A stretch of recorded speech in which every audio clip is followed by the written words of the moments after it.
Suppose S equal to this, T1 equal to this, T2 equal to this, T3 equal to this. Consider the groups G1 equal to generated by S and T1, G2 equal to generated by S and T2, G3 is generated by S and T3. Okay, so देखो दो करने के तरीके हैं इसको question को। एक तो तरीका ये है कि अगर परसों जो लेक्चर था, लेक्चर 2 में मैंने आपको क्वार्टरनियन ग्रुप बताया था, राइट? क्वार्टरनियन ग्रुप अगर आपको पता है, क्वार्टरनियन ग्रुप में मैट्रिक्स वाला क्वार्टरनियन ग्रुप मैंने आपको बताया था जिसमें मैट्रिक्स थी। ओके, मैं आपको दिखा दूं, ये देखें,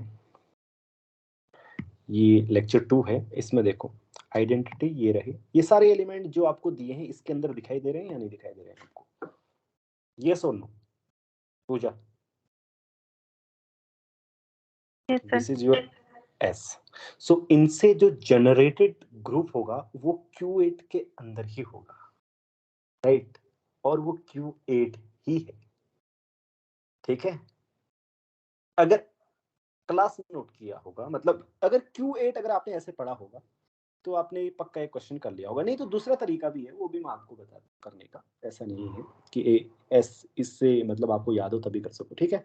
तो देखो अब यहाँ पे ऑब्जर्व S4, पहले तो मैं आपको दिखा दूं, दोनों तरीके बताऊंगा आपको। S equal to 0 1 1 0, S square क्या आ रहा है -1 0 0, ओके, एंड S क्यूब जो भी आ रहा है आप कैलकुलेट कर लीजिएगा, एंड S4 आइडेंटिटी आएगा क्योंकि S स्क्वायर माइनस आइडेंटिटी आ रहा है, ओके। इसी तरीके से T1 तो ये है स्केलर मल्टीपल ऑफ आइडेंटिटी है, I टाइम्स I है, तो इसकी तो सारी पावर्स हम जानते ही हैं, T square equal to -I and T। अब तो समझ ही गए होंगे आप ये कौन सा एलिमेंट है क्वार्टरनियन ग्रुप का। देखो यहाँ पे भी मैं लिख देता हूँ बल्कि S square equal to -I, तो T1 की पावर 3 इक्वल टू क्या आएगा? सर आप जो लिख रहे हैं वो दिख नहीं रहा है। रियली? नो सर, नहीं दिख। तुझे दिख रही है कि नहीं?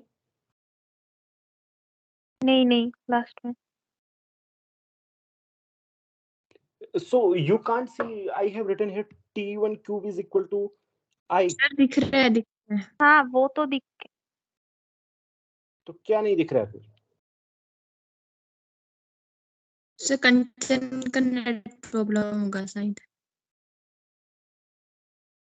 मुझे क्या नहीं दिख रहा है फिर? मतलब मुझे तो दिखा, मुझे लगा कि आप वो ग्रीन में कुछ लिखे लास्ट में, तो इसलिए बोला लास्ट में नहीं दिखा। अच्छा चलो ठीक है।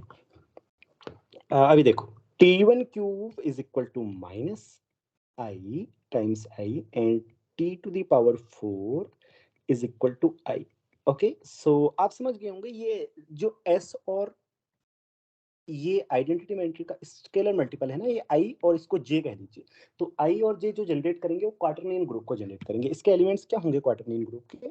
ये Q4 को जनरेट करेंगे, मैं Q4 से डिनोट करता हूँ S square S cube I, okay.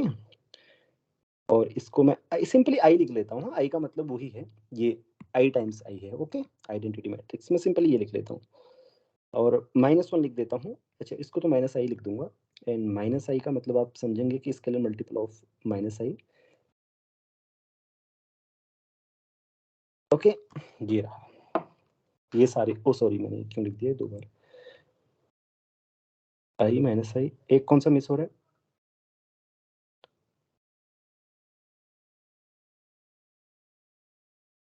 Which one is I missing?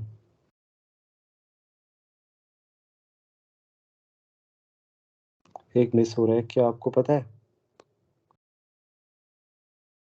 S into I, okay. ये तो आएंगे आएंगे, और एक S इंटू I आएगा, I से मल्टीप्लाई करके ना, S में तो वो क्या हो जाएगा, मैं डायरेक्ट उसको लिख देता हूँ I टाइम्स S, ओके। ये आएगा, ये बन गया आपका Q4 क्वार्टरनियन ग्रुप है। देखो ऑर्डर 8 का एक ग्रुप बनेगा। इसी तरीके से अगर आप दूसरा वाला ग्रुप जनरेट करेंगे ना G2, ये भी इससे डिफरेंट नहीं है, सेम है, sT2 भी ऑर्डर 8 का ग्रुप बनेगा और वही क्वार्टरनियन ग्रुप है ये भी। Okay, isomorphic to quaternion group. अब आपको ऐसे नहीं मजा आ रहा तो ऐसे देखिए, ठीक है, कैसे देखिए, अगर आप फैमिलियर नहीं है इन मैट्रिसेस से पहले, तो आपके पास क्या है, subgroup generated by S and T1। Okay, and दूसरा क्या है, subgroup generated by S, T2। Okay, so देखिए कि S की पावर 4 बराबर आपके पास क्या है, I है, एंड T की पावर, सॉरी, दूसरा एलिमेंट है आपके पास I, scalar multiple of identity I times, तो इसकी पावर 4 भी करेंगे वो भी I है। ठीक है, तो सब group generated by S and T का मतलब क्या होता है वो आपको पता होना चाहिए, smallest group containing S and T, वो तो यही होगा, लेकिन उसमें सारे प्रोडक्ट आते हैं इस टाइप के, राइट, प्रोडक्ट S की पावर I, T की पावर J, S की पावर I2, मतलब समझिए कि आप S और T के S एंड T की पावर के जो भी प्रोडक्ट ले सकते हैं, ठीक है, लेकिन जब भी आप इसमें ऐसा एलिमेंट लेंगे S T, मैं T2 T1 बोल रहा हूँ उसको, ठीक है, S T1 S लेंगे, तो क्योंकि S T1 इक्वल टू आप देख सकते हैं T1 S है, ठीक है, S T1 equal to T1 S है, तो ये कुछ ऐसा होगा, S की पावर I, T1 की पावर J, और आई जे आपके कहाँ से आएंगे, इंटीजर से, क्योंकि कोई भी प्रोडक्ट में आप S और T को, जैसे मैंने बोला ना, STS, S को इधर ले लीजिए, T को उधर ले लीजिए, क्योंकि S और T कम्यूट करते हैं, तो आपके पास जो डिस्टिंक्ट एलिमेंट बनेंगे वो इतने ही बनेंगे जो मैंने यहाँ पर लिखे हैं, ठीक है, तो इसलिए ऑर्डर 8 का नॉन एबिलियन ग्रुप बनेगा, ठीक है, ठीक ऐसा ही होगा किसके लिए, आपके इस वाले ग्रुप के लिए, ठीक है, इसमें होगा क्या, देखिए मैं आपको बताऊं, जैसे आप G2 कर रहे हैं ना, G2 आपका कुछ ऐसा बनेगा, सब ग्रुप जनरेटेड बाई, यहाँ क्या होगा, S की पावर I, T2 की पावर J, फिर S की पावर I1 J1, ऐसे आप बोल सकते हैं, S की पावर I2 J2, T2 की पावर, देखिए मतलब क्या है, all products of powers of S and T2, all finite products। Okay, मैं एक्सप्लिसिटली एक प्रोडक्ट को लिखूंगा तो आप सोचेंगे कि इसी टाइप के प्रोडक्ट्स, जो भी प्रोडक्ट आप ले सकते हैं, फाइनाइट प्रोडक्ट्स, सभी पावर्स के S एंड T2 के, लेकिन एक बात ध्यान रहे, अगर आप ये मल्टीप्लाई करके देखेंगे तो आप कुछ ऐसा पाएंगे, S T2 equal to minus times T2 ऐसा रहेगा, ठीक है, जब भी आपके पास यहाँ अंदर कोई एलिमेंट होगा G2 के अंदर कुछ ऐसा, जैसे S T2S इस टाइप का एलिमेंट होगा, ठीक है, तो आप उसको कैसे लिख सकते हैं, S minus times S T2 लिख सकते हैं, और ये जो माइनस है 1 है ना, इसको आप क्या लिख सकते हैं, S स्क्वायर लिख सकते हैं, ओके, और ये T2 हो जाएगा, rated by S and T2 आएगा वो कुछ ऐसा आएगा, ठीक है, S2, सॉरी S2 की कोई भी पावर ले लीजिए, एंटी, सॉरी S2 तो नहीं है ना हमारे पास, S की कोई भी पावर एंड T2 की कोई भी पावर J, ओके, I और J कहाँ होंगे, आपके इंटीजर से होंगे, ठीक है, अब देखिए जो सब group generated by S T2 आएगा वो कुछ इसके इक्वल आएगा, आप करके देख सकते हैं, S square S cube, S की पावर 4 तो आइडेंटिटी हो जानी है, और फिर दूसरा T2 स्क्वायर T2 का क्यूब, T क्यूब T2 का क्यूब, ओके, T2 का क्यूब S T, ओके बच्चों,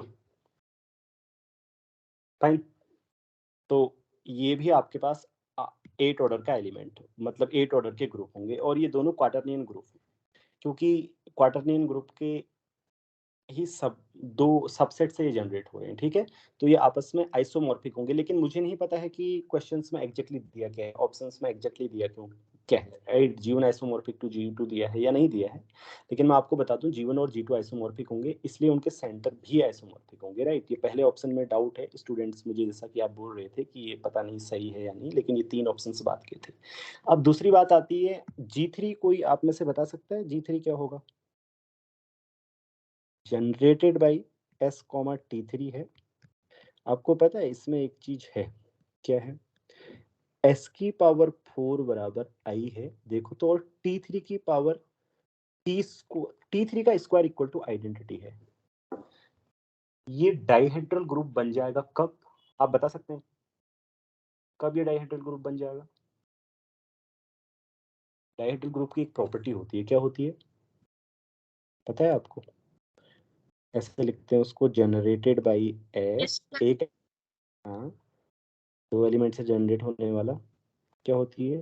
पहले एलिमेंट की पावर 4 करेंगे वो आई आनी चाहिए, दूसरे एलिमेंट की स्क्वायर करेंगे वो आइडेंटिटी होना चाहिए, ऑर्डर दोनों का 4 और 2 होना चाहिए, और एक प्रॉपर्टी और होती है, क्या होती है?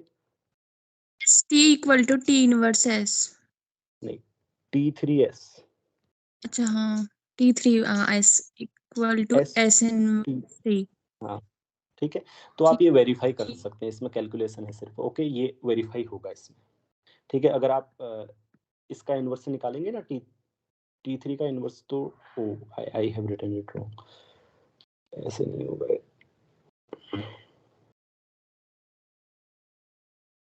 सर S इनवर्स T3 होगा। ऐसे होगा, T3S इनवर्स, ओके। तो ये आप वेरीफाई कर लेंगे, ठीक है। तो ये ग्रुप बनेगा D8 के आइसोमॉर्फिक, D4 के, मतलब डाइहेड्रल ग्रुप विथ 8 एलिमेंट्स। तो D4 के सेंटर में कितने एलिमेंट होते हैं पूजा?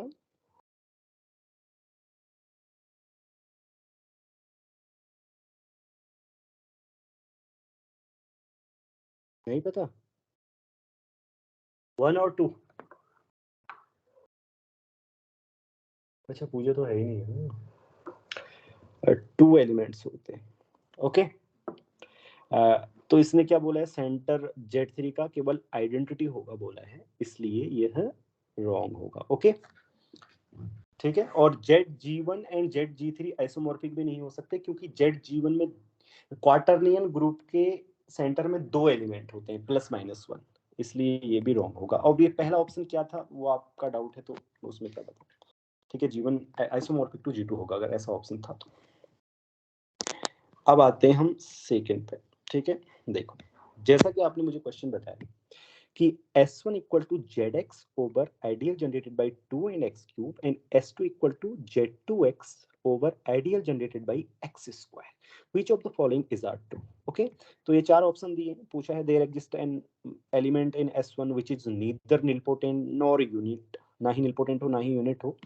All prime ideals in S1 are maximal ideals. There exists only one maximal ideal in S2, and last है ideal generated by X in maximal ideal in S1, ठीक है। तो पहली बात देखें, जब आप ZX का क्वोशेंट करेंगे इस आइडियल से, तो इसमें आपको पता होना चाहिए कि x क्यूब क्योंकि इस आइडियल के अंदर है, तो ये किसके इक्वल होगा? हमेशा इसी, ये कोसेट जो होगा 0 कोसेट के इक्वल होगा, ठीक है। तो इसलिए जो इसके अंदर एलिमेंट आएंगे वो कुछ ऐसे आएंगे, ax square plus bx plus c plus ideal generated by 2 x cube, and ये abc आपकी 0 और 1 वैल्यू लेंगे, क्यों? क्योंकि 2 एलिमेंट इसके अंदर चला जाएगा, जैसे ही आप यहाँ पर 2 लिखेंगे वो फिर अंदर चला जाएगा, राइट, 0 कोसेट के इक्वल हो जाएगा, क्यों? क्योंकि 2 plus 2 ideal generated by 2 x cube किसके इक्वल है? 0 कोसेट, ठीक है।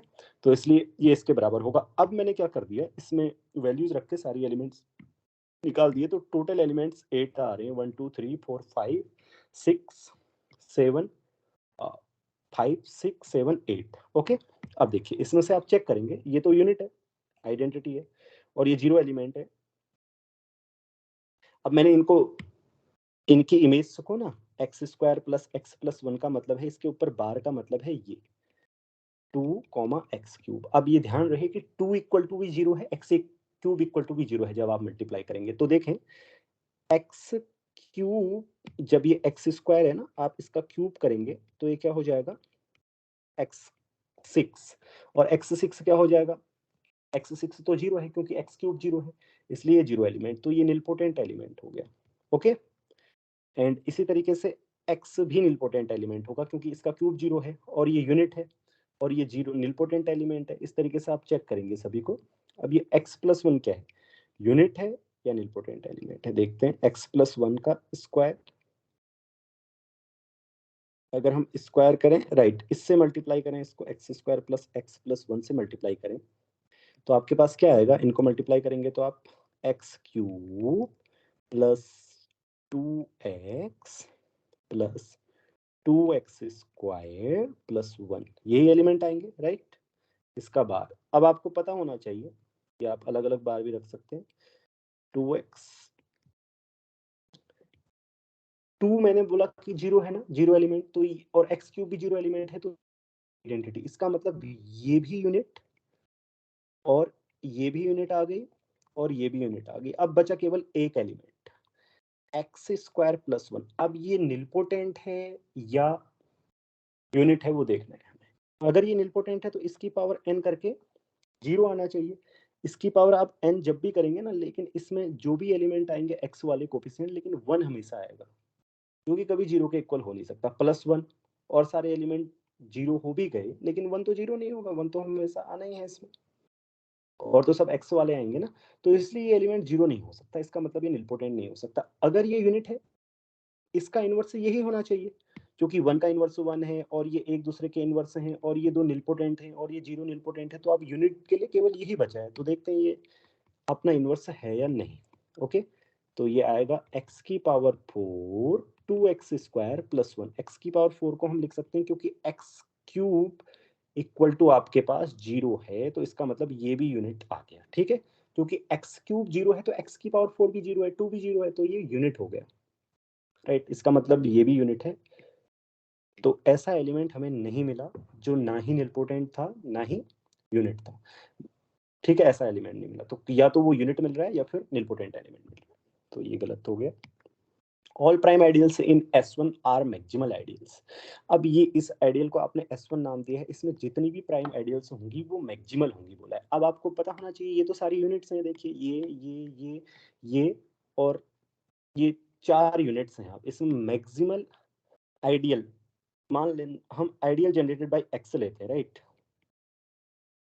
तो उसमें क्या आएगा, एक तो x आएगा, जीरो आता ही आता है, तो और x² भी आएगा, राइट, क्योंकि x का मल्टीपल है। और दूसरा क्या आएगा, x का कोई भी मल्टीपल आएगा तो मैं एक मल्टीपल और ले लेता हूँ, x² प्लस 1 से मल्टीप्लाई कर लेता हूँ, तो ये आ गई।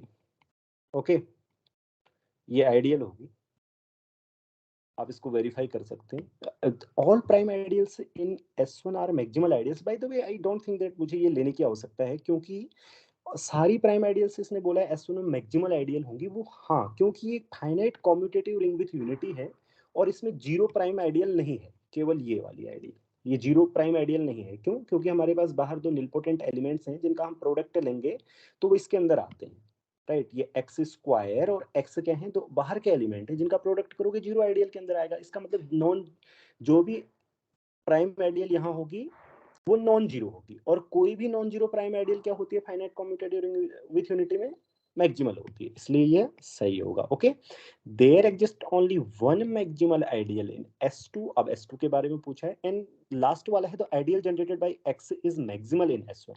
तो अब अगर देखो ये ऑप्शन आप लोगों ने ही मुझे बताया है, अगर उसका मतलब ये है तो आइडियल जनरेटेड बाय x बार, तब तो ये मैक्सिमल होगी। क्यों? क्योंकि आइडियल जनरेटेड बाय x बार का मतलब क्या होगा, x के सारे मल्टीपल्स लो, आप x लेंगे और यहाँ के सारे एलिमेंट्स को मल्टीप्लाई करेंगे तो आपके पास ये आएगा, ये मैक्सिमल ही होगी क्योंकि इससे बड़ी कोई आइडियल हो ही नहीं, क्योंकि आइडियल का ऑर्डर डिवाइड करेगा ना, तो इससे बड़ा आइडियल नहीं हो सकता। तो इसलिए ये भी सही होगा अगर यहाँ होगा ideal generated by x bar. Okay, अब वो है क्या आप जानते होंगे, राइट। आप नहीं जानते हैं मतलब आप जब पेपर आएगा तब आपको पता चलेगा। There exist only one maximal ideal in S2। S2 के बारे में नहीं बताया ना मैंने आपको, S2 लिख के मैं दिखा देता हूँ। S2 क्या आ रहा है आपका, Z2x and ideal generated bye x²। तो इसके एलिमेंट्स को हम कैसे लिखेंगे, इसके एलिमेंट्स को हम ऐसे लिखेंगे, ax plus b ideal generated bye x²। क्यों बाकी एलिमेंट क्यों खा गया मैं, आप सोच रहे होंगे कि पॉलिनोमियल तो बड़े होते हैं क्योंकि x² इक्वल टू जीरो है इसमें, इसलिए और ए और बी कहाँ से आएंगे आपके, सेट 0 1 से आएंगे। ओके, तो इसके लिए मैं क्या करूंगा, एक्स, अब मैं जो सारे एलिमेंट आएंगे एक्स प्लस 0, ए और बी की जगह 0 और 1 रख दे रहा हूँ, एक्स प्लस 1 एंड 0 एंड 1, ये 4 एलिमेंट आएंगे। लेकिन ये ध्यान रहे मैं एक्स बार लिख दे रहा हूँ इनके ऊपर, ताकि आपको पता चले कि ये कोसेट्स हैं। ठीक है, उसमें क्या पूछा है, there exist only one maximal ideal in S2। Obviously इसकी कौन सी आइडियल है, देखो 1 तो यूनिट है, राइट, 0 एलिमेंट है, हर मैक्सिमल आइडियल में होगा, और x प्लस 1 क्या है देख लेते हैं, राइट। मैक्सिमल आइडियल में यूनिट नहीं होती, हाँ ये ध्यान रखना, क्योंकि मैक्सिमल आइडियल में अगर यूनिट होगी, कोई भी आइडियल में अगर यूनिट होती है तो अपनी आइडियल के इक्वल हो जाती है, वो मतलब रिंग के इक्वल हो जाती है, इसलिए नॉन यूनिट से जनरेट होती हैं आइडियल्स, जो प्रॉपर आइडियल्स होती हैं हमेशा। तो देखते हैं x प्लस 1 भी यूनिट है इसमें, क्यों, क्योंकि x plus 1 into x plus 1 करोगे ना आप, तो क्या आएगा आपके पास, x square plus 2x plus 1, x square भी 0 है और 2 भी, x भी 0 है, क्यों, क्योंकि Z2 में 2 0 होता है, तो ये एक यूनिट है। ओके, इसका मतलब जो आइडियल बनेगी वो केवल ये है 0,x, ये वेरीफाई कर सकते हैं आप, आइडियल है, और ये केवल मैक्सिमल आइडियल है किसकी, आपके S2 की। तो इसलिए there exist only one maximal ideal in S2 and इसका सॉल्यूशन ये हुआ। अगर आपको कोई क्वेश्चन तो पूछो। कैलकुलेशंस आपको आनी चाहिए, हाँ, कोसेंट रिंग की, अदरवाइज समझ में नहीं आएगा। ओके, आगे बढ़ता हूँ, ये बहुत अच्छा क्वेश्चन है। देखो, suppose G is an abelian group and phi G to Z is a surjective group homomorphism and A belongs to G such that phi A is equal to 1. Consider the following statements. G is the product of kernel phi and cyclic group generated by A. Okay, and kernel phi intersection cyclic group generated by A is equal to E. And दूसरा क्या है, for every g there exist n belongs to n such that g a to the power n contained in kernel phi. Okay, चलिए देखते हैं। पहला statement है, पहले तो हमें क्या दिया है वो हम देख लें। फाई क्या है आपका, g to z surjective group homomorphism है। ओके, एंड a एक ऐसा एलिमेंट है g का जिसके लिए फाई a क्या है, 1 है। अब आप इसको देखें, यहाँ एडिशन होता है, हाँ, होम कंपोजिशन, और यहाँ क्या होता है आपका, मल्टीप्लिकेशन से डिनोट किया है उसने। चलो देखते हैं, अगर आप फाई ए की पावर एन की इमेज निकालेंगे, किसके इक्वल होता है, बाय प्रॉपर्टी ऑफ होमोमॉर्फिज्म, आपको पता होगा, phi a dot dot dot a. ठीक है, ये क्या हो जाएगा, phi a plus phi a, क्यों, क्योंकि एडिशन है जेड में, right, dot dot dot phi a, तो ये होगा आपका एन, क्योंकि phi a dot dot dot, वो क्या होगा, एन टाइम्स ऐड करेंगे तो उसको एन आ जाएगा वो। ठीक है, तो आप इसको ऐसे भी लिख सकते हैं, राइट, लिख दिया मैंने। तो अब देखो, ओके, अब अगर कोई भी एलिमेंट है जी का, ठीक है, फाई जी होगा क्या, पहले हम देख लें। फाई जी होगा हमारे पास किसी न किसी इंटीजर के बराबर होगा n, राइट, क्योंकि सर्जेक्टिव होमोमॉर्फिज्म है, किसी न किसी इंटीजर के बराबर होगा। ठीक है, उसमें वैसे सर्जेक्टिव का यूज नहीं कर रहा हूँ मैं, क्योंकि G2Z है, तो किसी न किसी किसके बराबर होगा, इंटीजर के बराबर होगा। और ये n के लिए हमारे पास क्या आएगा, यहाँ फाई a की पावर, देखो कोई भी n क्या आ रहा है, जैसे आप a की पावर n की इमेज आ रहे हैं ना, तो इसको लिख सकते हो, क्या लिख सकते हो, फाई a की पावर n। ठीक है, तो इसका मतलब हुआ phi g is equal to phi a to the power n। अब इनको कैलकुलेशन करो तो आपके पास क्या आएगा, a to the power n 0। इसके बाद ही किसके इक्वल होगा, कोई बता सकता है, होमोमॉर्फिज्म की प्रॉपर्टी से, g a to the power n का इनवर्स, तो a की पावर माइनस n होगा, ठीक है, इक्वल टू 0। तो इसका मतलब आएगा g a to the power n belongs to kernel phi. तो इसका मतलब क्या होगा, g a to the power n equal to k, phi का कोई एलिमेंट, क्योंकि इसकी इमेज 0 आ रही है तो ये g to a to the power n kernel में होगा ना।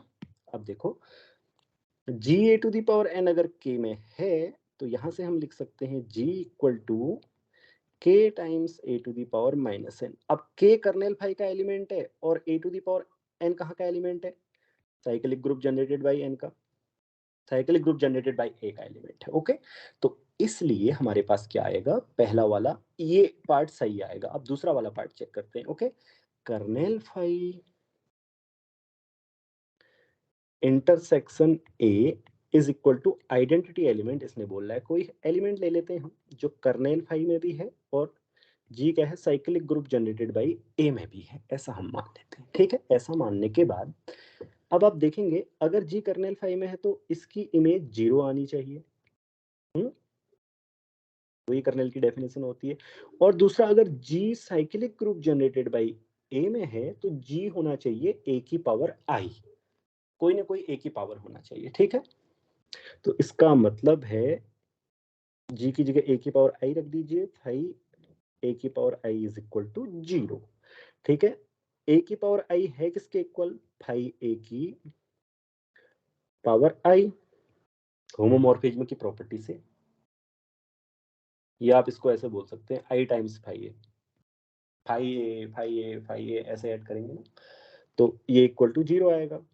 तो यहाँ से आई इंटू 1 इक्वल टू 0, इसका मतलब i equal to 0। I equal to अगर 0 आ गया तो यहाँ से देखिए आई की जगह 0 वैल्यू पुट कर दीजिए इसमें, जी इक्वल टू क्या आएगा आपके पास, ई। इसका मतलब कोई भी एलिमेंट जो कर्नेल फाई में भी है और साइक्लिक ग्रुप जनरेटेड बाई ए में भी है वो केवल आइडेंटिटी है, क्योंकि हमारे पास जी इक्वल टू आइडेंटिटी आया। तो इसलिए आपका ये वाला सही है, पहला वाला स्टेटमेंट। अब दूसरा वाला स्टेटमेंट, अगर यहाँ पे n बिलोंग्स टू z होता, ये सारे क्वेश्चंस स्टूडेंट के मेमोरी बेस्ड क्वेश्चन है तो हो सकता है कहीं पे मिस्टेक भी हो, राइट। अगर n बिलोंग्स टू z होता तब ये सही होता, लेकिन अगर n बिलोंग्स टू n है तो ये जरूरी नहीं है सही है। देखो क्यों, इस केस में आप z टू z होमोमॉर्फिज्म लीजिए, ठीक है, g की जगह भी z ले लीजिए। ठीक, तो आप कोई एलिमेंट ले लीजिए, जैसे 1 ले लेते हैं हम। Okay, sorry, phi 1 equal to 1 है, जो ए का काम कर रहा है वो यहाँ पे 1 करेगा। आइडेंटिटी होमोमॉर्फिज्म ले लो, राइट, एफ लिया है ना, sorry phi, phi identity homomorphism है, 1 को 1 पे सेंड करती है, 2 को 2 पे सेंड करती है, हर एलिमेंट को उसी पर सेंड करती है। ओके, तो आप जैसे इसमें 2 बिलोंग्स टू जेड ले लो, ठीक है, इसने बोला है फॉर एवरी जेड, तो कोई भी एन आपको नहीं मिलेगा कि अब यहाँ पे एडिशन होगा। हाँ, नोटेशन ये ध्यान रखना, जैसे 2, ये जी टाइम्स ए एन है ना, तो जी की जगह हमने 2 लिया है, तो 2 प्लस ए की पावर एन क्या होगा आपका, ए की जगह 1 है तो 1 की पावर एन का मतलब होता है n1, एडिशन नोटेशन में एक बिलोंग्स टू कर्नेल फाई होना चाहिए, ये बोला है कर्नेल फाई में बिलोंग करना चाहिए, तो n+2। कोई भी इंटीजर ले लो आप, सॉरी कोई भी नेचुरल नंबर ले लो आप यहाँ पर, वो बिलोंग नहीं करेगा। क्यों, क्योंकि n+2 की इमेज क्या आएगी, n+2 ही आएगी जो हमने होमोमॉर्फिज्म ली है उसके अंदर, तो इस केस में ट्रू नहीं है। ठीक है, किसी भी नेचुरल नंबर के लिए। हाँ, अगर यहाँ पे इंटीजर होता तो तब हम n की जगह -2 रख देते और ये सही हो जाता। ठीक है, तो इसलिए ये गलत है, अगर आपने सही बताया तो मुझे। ओके, अब अगला वाला क्वेश्चन करते हैं। ये है लीनियर अलजेब्रा के क्वेश्चंस। तो लीनियर अलजेब्रा के काफी इजी क्वेश्चंस आए थे। Question number 6, okay, let t r cube to r be a linear transformation defined by, ऐसे कुछ दिया गया है। देखिए t100 equal to x, t100 is equal to y and t111 equal to z। देखिए सबसे पहली बात, अगर आप देखें तो ये तीन वेक्टर्स लीनियरली इंडिपेंडेंट हैं। इनको मैट्रिक्स में रखो तो अगर आप क्लियरली दिखाई दे रहा है वो, राइट, ये देखो डिटर्मिनेंट क्या आ रहा है, 1 आ रहा है, तो ये लीनियरली इंडिपेंडेंट वेक्टर्स हैं। और t एक लीनियर ट्रांसफॉर्मेशन है जो इनको vector x, vector y, vector z पर भेज रहा है। इन x y z की वैल्यूज ऐसी थी कि वो लीनियरली डिपेंडेंट थे, ऐसा मुझे बताया गया है। अब एग्जैक्टली पता नहीं है स्टूडेंट्स को कि यहाँ पे एग्जैक्टली नंबर्स क्या थे, बट ये लीनियरली इंडिपेंडेंट थे तीनों। अब देखिए, अगर कोई भी लीनियर ट्रांसफॉर्मेशन 1-1 होता है तो वो लीनियरली इंडिपेंडेंट वेक्टर्स को लीनियरली इंडिपेंडेंट वेक्टर्स पर ही सेंड करता है, ये आपको पता होना चाहिए। T is 1-1, then it sends linearly independent vectors to linearly independent vectors। Okay, तो अब ये linearly independent वेक्टर हैं तो ये लीनियरली इंडिपेंडेंट के पास ही जाने चाहिए अगर T11 होगा। तो इसका मतलब T11 नहीं है। और नीचे हमसे क्या पूछा है, T11 है या नहीं है। और आपको एक बात बता दूं, अगर सेम डायमेंशन के वेक्टर स्पेस होते हैं n डायमेंशन के, अगर लीनियर ट्रांसफॉर्मेशन 1-1 है तो ऑन टू होता है, ऑन टू है तो 1-1 होता है। ठीक है, 1-1 हो तो ऑन टू खुद ही हो जाता है। तो इसलिए T11 नहीं है तो ऑन टू भी नहीं होगा। इसलिए कौन सा T is neither 1-1 not onto, ये सही होगा। ठीक है, सभी को समझ में आया क्वेश्चन? किसी को कोई क्वेश्चन तो नहीं? ओके, अगला वाला देखिए, इसको कैसे करना है। जो इसमें मेन कॉन्सेप्ट है वो मैं आपको बता दे रहा हूँ, क्योंकि ये मैट्रिक्स के 3 आइगन वेक्टर्स दिए गए हैं आपको, A 2 times this, A 2 times this, A into this 2 times this. इसका मतलब 2 आइगन वैल्यू है और करस्पॉन्डिंग आइगन वेक्टर्स ये हैं, और ये 4 भी एक आइगन वैल्यू है। तो इसकी आइगन वैल्यू क्या है, 2 2 4। ओके, अब आपको mainly m with is the degree of minimal polynomial of a, अगर ये पता चल जाए तो आप ये सब तो निकाल ही लेंगे कैलकुलेट करके। वो आप करना, कैलकुलेट करके ये मैट्रिक्स को मान लीजिएगा A11 A12 A13, और इन सब की मदद से ये 3 कोफिशिएंट निकाल लेना मैट्रिक्स के। ठीक है, लेकिन m कैसे निकालेंगे वो मैं आपको बताता हूँ। देखिए, इसके पास कितने लीनियरली इंडिपेंडेंट आइगन वेक्टर्स हैं, टोटल ऐड करें तो ये दो आपस में लीनियरली इंडिपेंडेंट है, राइट। 1 2 1 0 1 1 linearly independent vectors. और ये तीसरा वेक्टर जो इन दोनों के लीनियरली इंडिपेंडेंट होगा, इनके स्पान में नहीं आएगा, राइट। इनके स्पान में क्यों नहीं आएगा, क्योंकि eigen vectors corresponding to different eigen values are always linearly independent. तो ये 3 लीनियरली इंडिपेंडेंट आइगन वेक्टर्स हमें मिल जाएंगे। और matrix of order n having n linearly independent eigenvectors is diagonalizable।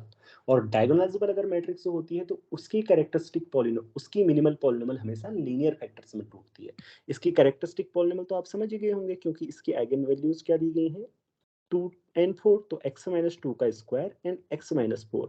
इसकी मिनिमल पॉलिनोमियल की 2 पॉसिबिलिटीज है यहाँ से, क्या है, एक तो ये कैरेक्टरिस्टिक पॉलिनोमियल के इक्वल हो जाए, दूसरी ये हो जाए, और यही होनी चाहिए जो मैंने बाद में लिखी है। क्यों, क्योंकि मैट्रिक्स डायगोनलाइजेबल है। अगर मैट्रिक्स डायगोनलाइजेबल है तो फिर उसकी मिनिमल पॉलिनोमियल लीनियर फैक्टर्स में स्प्लिट होनी चाहिए, इसलिए इसकी डिग्री होगी 2। तो m की जगह आएगा 2, और ये बाकी जो कैलकुलेशन करनी है वो सब आप कर सकते हैं इजीली, तो आप कीजिएगा। ठीक है, ये दूसरा क्वेश्चन। अब ये तीसरा क्वेश्चन बड़ा ही आसान है। देखिए, ए की अगर आप आइगन वैल्यूज निकालेंगे, इसको सॉल्व करें।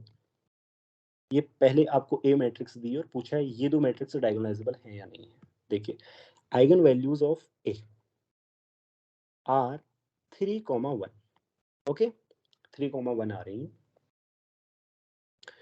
तो ये डिस्टिंक्ट आइगन वैल्यूज हैं, और जिस भी मैट्रिक्स की डिस्टिंक्ट आइगन वैल्यूज होती हैं उसी फील्ड में, तो वो डायगोनलाइजेबल होती है उसी फील्ड में। ठीक है, तो ये हम कह सकते हैं ए इज डायगोनलाइजेबल ओवर आर। उसने वैसे भी ओवर सम फील्ड पूछा है नहीं, तो सी ही मानेंगे। तो आइगन वैल्यूज ऑफ ए, तो इसका मतलब ए डायगोनलाइजेबल है। अब देखो, 2 तरीके हैं यहाँ से सोचने के। अगर ए डायगोनलाइजेबल है तो P A P inverse equal to D lambda होना चाहिए। एक तो यहाँ से भी आप सोच सकते हैं, और दोनों तरफ पी पी इनवर्स से मल्टीप्लाई करके एक मैट्रिक्स पा सकते हैं, जिस मतलब डायगोनल मैट्रिक्स पा सकते हैं, राइट। और दूसरा तरीका ये है कि a की पावर इस मैट्रिक्स की आइगन वैल्यू क्या होंगी, 3 की पावर 8, 3 की पावर 12 एंड 1 + 1। तो ये भी डिस्टिंक्ट आ रही हैं, और ऐसे ही इसकी भी जो आइगन वैल्यूज आएंगी वो भी डिस्टिंक्ट आएंगी। तो इन दोनों मैट्रिक्स की आइगन वैल्यूज क्या हैं, डिस्टिंक्ट हैं, इसलिए ये दोनों डायगोनलाइजेबल होनी चाहिए। तो ये दोनों स्टेटमेंट ट्रू है। ओके, अब अगले स्टेटमेंट में चलते हैं। Let A be a matrix over R of 4 cross 4। अगर यहाँ पे कुछ बच्चों ने बोला कि लीनियर ट्रांसफॉर्मेशन भी था R4 to R4, कोई फर्क नहीं पड़ता, मैट्रिक्स और लीनियर ट्रांसफॉर्मेशन एक ही होते हैं।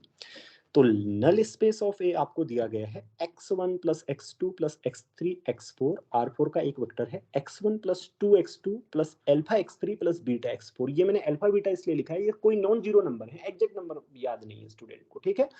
तो इक्वल टू 0। तो यहाँ से अगर आप नल स्पेस की डायमेंशन निकालेंगे, नल स्पेस की डायमेंशन आएगी 3। क्यों? क्योंकि यहाँ से फ्री वेरिएबल्स आपके पास 3 आएंगे, ठीक है। और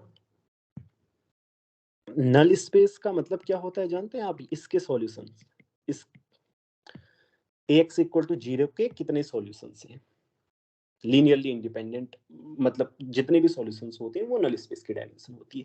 इसका मतलब हमारे पास नॉन जीरो वेक्टर्स हैं जिसके लिए ax equal to 0 into x हो रहा है, और उनकी डायमेंशन कितनी है, मतलब कितने हैं? 3 लीनियरली इंडिपेंडेंट। तो geometric multiplicity of eigen value 0, eigen value 0 क्या हो गई आपके पास? Geometric multiplicity of eigen value 0 is equal to number of linearly independent eigen vectors corresponding to 0, जो कि किसके इक्वल है? 3 के इक्वल है, ठीक है। तो अब देखिए, इसके अलावा इसका मतलब जो अलजेब्रिक मल्टीप्लिसिटी होगी ना आपकी आइगन वैल्यू 0 की, वो 3 या 3 से बड़ी होगी। जो 0 आइगन वैल्यू होगी वो 3 या 3 से ज्यादा बार आ रही होगी, लेकिन नहीं, वो 3 ही बार आ रही होगी। क्यों? क्यों देखिए यहाँ पे क्या दिया है आपको, rank of a minus 3i। अब ये a माइनस 3i की रैंक है 3, जो कि इसके ऑर्डर से छोटी है। तो इसका मतलब हुआ determinant of a minus 3i is equal to 0। अगर इसका डिटर्मिनेंट 0 हो रहा है तो इसका मतलब होगा a की एक आइगन वैल्यू 3 भी है। तो आपकी a की आइगन वैल्यू आ गई 0 0 0 3। अब 3 की अलजेब्रिक मल्टीप्लिसिटी 1 है, तो ज्योमेट्रिक मल्टीप्लिसिटी भी 1 हो गई, और जो आइगन वैल्यू 0 आ रही है उसकी ज्योमेट्रिक मल्टीप्लिसिटी तो 3 आई, और अलजेब्रिक मल्टीप्लिसिटी भी 3 हो गई, ठीक है। तो इसलिए ये मैट्रिक्स डायगोनलाइजेबल होगी, और फिर वही कॉन्सेप्ट जो अभी मैंने यूज किया था कि डायगोनलाइजेबल मैट्रिक्स की जो मिनिमल पॉलिनोमियल होती है वो स्प्लिट होती है लीनियर फैक्टर से, ओके। तो इसलिए ये सही होगा, ठीक है।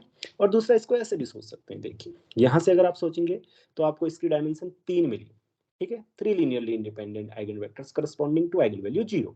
और दूसरा यहाँ से 1 linearly independent eigenvector corresponding to eigenvalue 3. So it has 4 linearly independent eigenvectors, so it is diagonalizable. Therefore, its minimal polynomial splits into distinct linear vectors. Okay, so इसलिए ये वाला सही होगा। अब ये वाली की बात, लेट W। अब सबसे पहली बात मैं आपको बता दूं, अगर आपके पास V है और W उसका कोई सब स्पेस है, तो W plus W orthogonal complement क्या बना, डायरेक्ट सम होता है। V can be written as a direct sum of W and W complement, orthogonal complement, okay. So इसलिए डायमेंशन ऑफ V जो होती है वो होती है dimension W plus dimension W orthogonal complement of W, ठीक है। तो यहाँ से अगर आप देखें तो डायमेंशन ऑफ W बड़ी आसानी से निकाल सकते हैं, क्योंकि x1 इक्वल टू x3 है। तो इसका मतलब इसकी डायमेंशन कितनी है, फ्री वेरिएबल्स कितने हुए आपके पास, 1 2 3, 3 डायमेंशन है W की, okay. Dimension W orthogonal complement, यहाँ है डायमेंशन V जो कि R4 है, वो 4 है। तो इसलिए dimension of W orthogonal complement is equal to 1, इसलिए ये वाला आपका सही है, ओके। अब आते हैं अगले वाले में, ये मैंने पहले से ही भर के रखा है, 11 आएगा इसका आंसर, लेकिन है क्या, ये मैट्रिक्स दी है आपको M, इसकी आइगन वैल्यूज 1 2 3 है, क्योंकि डायगोनल एलिमेंट्स इसकी आइगन वैल्यूज होंगे ना, तो सेटिस्फाइंग इसको सेटिस्फाई कर रहे हैं। सबसे पहली बात, ये एक पॉलिनोमियल को सेटिस्फाई करेंगे, वो होगी इसकी characteristic polynomial, x minus 1 x minus 2 x minus 3, इसको मल्टीप्लाई करेंगे तो आप क्या आएगा, आपको पता है, x cube minus 6 x square plus 11x minus 6, right, okay. So ये आएगा। तो कैली हैमिल्टन थ्योरम से m ने इसको भी सेटिस्फाई करना चाहिए, m 6m square plus 11m minus 6i is equal to 0। और दूसरा यहाँ से जो ऊपर दिया है, इससे आप क्या निकाल सकते हैं, देखिए m से मल्टीप्लाई कीजिए दोनों साइड्स में और फिर 6i को उधर ले जाएंगे तो आपके पास आएगा m cube 6m square plus alpha m minus 6i is equal to 0। दोनों 0 के इक्वल हैं, दोनों को बराबर रख दीजिए। तो आप दोनों को बराबर रखेंगे तो आपके पास आएगा alpha m equal to 11m। Okay, so you have alpha equal to 11, right. तो इसलिए 11 इसका आंसर है। अब आते हैं इसमें आप राउचेस थ्योरम यूज कर सकते हैं। कैसे कर सकते हैं राउचेस थ्योरम यूज? देखिए, ये आपको पॉलिनोमियल दिया है z 25z cube plus z5 over 5 factorial something like this. Okay, consider the following statement. It is asking about the मतलब जीरो यूनिट डिस्क में होंगे या एन्युलस में होंगे 1/2 और 1 वाले, तो उसके बारे में पूछ रहा है। तो सबसे पहले अगर आप इसको देखें ऐसे, राउचेस थ्योरम आपको पता होना चाहिए। पहले इस वाले पॉलिनोमियल को लीजिए आप, बस z7 7 factorial, z9 9 factorial, z11 11 factorial. अगर हम इसका मॉडुलस करेंगे तो हमारे पास क्या आएगा? मैं ये वाली डिस्क कंसीडर कर रहा हूँ। Modulus of z is less than equal to 1, तो आएगा वो less than and equal to modulus z। Modulus z तो क्या है? लेस देन इक्वल टू 1 है, तो टोटल में लिखता चला जाता हूँ 1 plus 1/5 factorial plus 1/7 factorial 1/9 factorial plus 1/11 factorial. ये 25 से तो छोटा ही है, और आप ये कह सकते हैं कि ये इस पॉलिनोमियल के मॉडुलस से छोटा है 25z³ माइनस का। ठीक है, ये क्या है? 25 के इक्वल है। ठीक है, तो इसलिए राउचेस थ्योरम से क्या होना चाहिए? इसको और इसको अगर आप ऐड करेंगे तो उसके जीरोज और इस वाले पॉलिनोमियल के जीरोज क्या होनी चाहिए? सेम। इसके जीरोज कितने हैं? 25z³ के जीरोज यूनिट डिस्क के अंदर काउंटेड विद मल्टीप्लिसिटी 3। क्यों? क्योंकि 0 0 0 3 टाइम्स इसका जीरो है, इसलिए पहला वाला स्टेटमेंट आपका सही है। अब दूसरे वाले के लिए आप क्या करें? सेम करें, बस इसकी जगह आपको 1/2 रेडियस की डिस्क ले लेनी है। 1/2 रेडियस की जब आप डिस्क लेंगे तो आपके पास क्या आएगा? 25। 1/2 करेंगे तो 8, 25/8। तो ये कितना आ रहा है? 3 से बड़ा आ रहा है, राइट। और क्या ये 3 से छोटा है? जो ये क्वांटिटी है वो आप वेरीफाई करेंगे। हाँ, एज फार आई थिंक या it is yes, it is less then 3। तो इसका मतलब क्या हुआ? इसका मतलब हुआ जो सारे जीरोज हैं वो 1/2 रेडियस के अंदर है। तो इसने क्या बोला? एफजेड है जो 0 इन 1/2 रेडियस से बाहर लेकिन 1 के अंदर, ऐसा नहीं है। तो इसका मतलब ये स्टेटमेंट गलत है। ओके, अब आते हैं एक रियल आंसर का क्वेश्चन दिया है। देखो क्या है। पहला है fxy इक्वल टू दिस, ये दिया हुआ है आपको, और पूछा है f is not differentiable eight 0 0। ठीक है, देखो 0 मान लेते हैं डिफरेंशिएबल है 0 0 पर, तो आपको पता है डिफरेंशिएबल है तो क्या होना चाहिए? डेल f, जो कि क्या होता है 0 0 पर है ना, तो 0 plus h 0 plus k minus f 0 0 किसके इक्वल होना चाहिए? a times h plus b times k phi h plus psi k, जहां फाई और साई क्या हैं? ऐसे फंक्शन हैं जो 0 की ओर जाते हैं जैसे ही h कॉमा के 0 की ओर टेंड करें। ठीक है, और a और b क्या हैं? 0 पर पार्शियल डेरिवेटिव्स की वैल्यू है, del F by del X and del F by del Y की 0 0 पर वैल्यूज है। ठीक है, तो वो क्या आती है? वो आप कैलकुलेट करेंगे तो वो 0 आ रही है। तो हमारे पास ओवरऑल क्या बचेगा? अगर हम इस क्वांटिटी को लिखें एफ एच के f0 0, ओके, और इस तरफ आएगा मेरे पास फाई h प्लस साई के। अब इसको मैं निकाल दूं, अगर इधर लिख दे रहा हूं मैं साइड में, ओके, नीचे लिख रहा हूं। देखो एफ एच के कितना आएगा मेरे पास? h स्क्वायर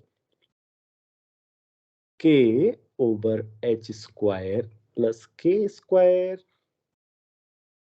उसके बाद यहाँ पे आप लिखेंगे फाई h प्लस साई के। उसके बाद क्या आएंगे कि h equal to R cos theta and k equal to R sine theta put कीजिए। तो पुट करने के बाद आपके पास क्या आएगा? R cos square theta and sine theta, और दूसरी तरफ में आएगा आर कॉमन आएगा और psi cos theta plus sorry phi cos theta plus psi sine theta. Okay, ये आपके पास आएगा। अभी आपको क्या करना है? आर से आर कैंसिल हो गया, ठीक है, अब आप क्या करेंगे, जैसे ही h k 0 की ओर टेंड करेंगे तो ये वाली साइड तो आपकी क्या होगी, 0 की ओर टेंड करेगी, लेकिन ये वाली side cos theta sin theta 0 तो नहीं हो सकती हर थीटा की वैल्यू के लिए, राइट। तो ये कॉन्ट्राडिक्शन आ जाएगा हमारे पास। कॉन्ट्राडिक्शन इसका मतलब f डिफरेंशिएबल नहीं है। हमारा मानना ये गलत है कि हम इसको इस फॉर्म में एक्सप्रेस कर पा रहे हैं, ठीक है, इसलिए ये डिफरेंशिएबल नहीं होगा। अब आते हैं डायरेक्शनल डेरिवेटिव एट 0 0, ठीक है। इसने कई पॉइंट्स पर डायरेक्शनल डेरिवेटिव पूछे हैं और अलग अलग डायरेक्शंस दिए हैं। अच्छा, 0 0 पॉइंट पर ही पूछा है और अलग अलग डायरेक्शन दिए हैं हमको। तो देखिए, मैं directional derivative point A comma B पर निकाल रहा हूँ, पॉइंट ए कॉमा बी पर निकाल रहा हूँ और डायरेक्शन है मेरी u1 और u2। ये मैंने फॉर्मूला लगाया है, सिंपल कैलकुलेशन है, आप देख सकते हैं, और कुछ नहीं है। तो लास्ट में मैं यहाँ पहुँचता हूँ। अब उसके बाद इनमें से जो जो भी सही आ रहे होंगे आप u1 u2 रख लीजिए। ये u1 है, ये u2 है, ये u1 है, ये u2 है, ये u1 है, ये u2 है, ठीक है। u1 u2 रखने के बाद जो जो ऑप्शन सही है वो आप टिक कर सकते हैं, ठीक है। ये इतने गेट के क्वेश्चंस का सॉल्यूशन था। अगर आप भी कोई गेट के क्वेश्चंस जानते हैं तो और जो इसमें कवर नहीं किए हैं तो आप मुझे भेज सकते हैं ताकि वो मैं आपका सॉल्यूशन उसको दे सकूं। अगर आपको किसी इन क्वेश्चन में डाउट है तो स्टूडेंट्स तो आप पूछ सकते हैं, राइट। किसी को डाउट है? सबको क्लियर है? Okay then.